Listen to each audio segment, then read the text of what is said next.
Welcome to Affording College with Greene, founder and president of College Liftoff. All right, thanks, Deep Throaty Guy.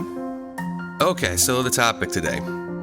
Help, do I have enough money to send my kid to college? Let's talk about that for a quick second here. The question shouldn't be, do I have enough money to send my kid to school? The question is, what should I be paying for school? That's the question. What should I actually be paying for college? That's really the question we want to be able to answer here.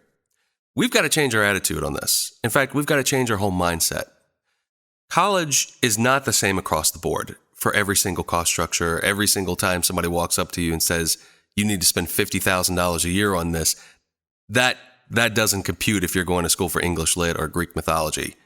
We've got to be able to answer this in better ways. Let's talk about this in a different way then. College, not as a buy in the sense of the way we've bought it before, but college as an investment. College is an investment just like any other. College is a lot like buying a house. When you buy a house, you're buying two things. You buy a property and you buy a mortgage. College is built the exact same way. You buy into the academics of a school and then you buy into the financial aid package. You put them together to get the best value for education. So as an easy example, you wouldn't spend $300,000 on a house that's appraised $120,000. So you don't want to spend $90,000 on an education that only yields you $30,000 a year.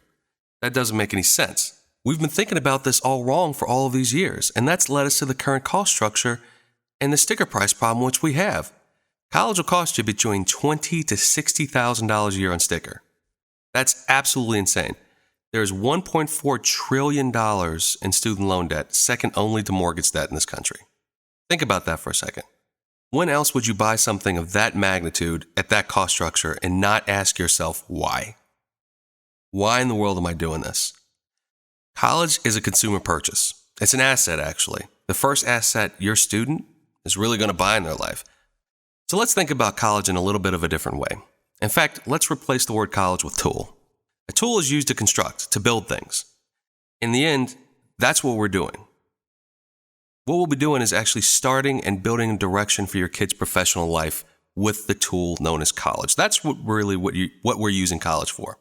So there's an inherent value to a tool, especially one that can help you complete a project. Same goes for college. There's inherent value to college itself.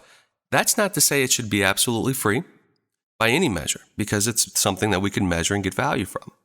What we're really saying is that not all bachelor's degrees are created equal. That's what we're really talking about. You can go to school for accounting, or you can go to school for Greek mythology and classic studies. What's going to be the financial outcome of those two degrees after undergrad? Let's think about that. Because that's the real question. That's the value of what you're buying. Now, that's not to say your kid shouldn't go into certain fields. We're not talking about that.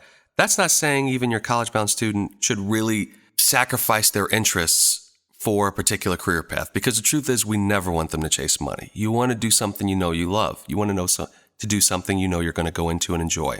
You have to enjoy what you do. But what we do have to do is start understanding the world of work better, and how that matches up with the student's interests and skills, and using that as a directional piece in order to define what tool we need. Basically, what college we should be picking, because the truth is not every school is great at everything. So we've talked about this before, but you have to look at job placement. You have to look at average starting salaries. You have to see, what is this program doing for me once I graduate? That's the real measurable here. It's not just the school, the name, the pedigree anymore. It's about, what is this school doing for me once I graduate? Can they get me into a job? Are they reputable in the field that I'm going into?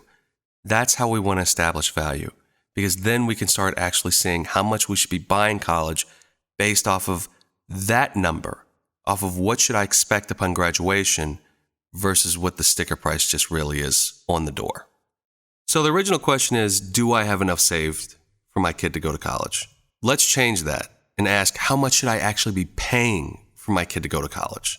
That's what we do at College Liftoff every day, is work with families individually and find out, how much should you really be paying for college? The next question many parents have, arguably, should I be paying for my kid's education at all? Well, that's a good question too. It's their education, right?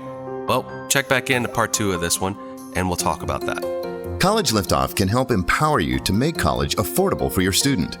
If you want to learn more about your options, Aaron will be responding directly to your emails. Email him a question at aaron@collegeliftoff.com. Thanks for listening to Affording College with Aaron Greene of College Liftoff. If you'd like more information, visit collegeliftoff.com.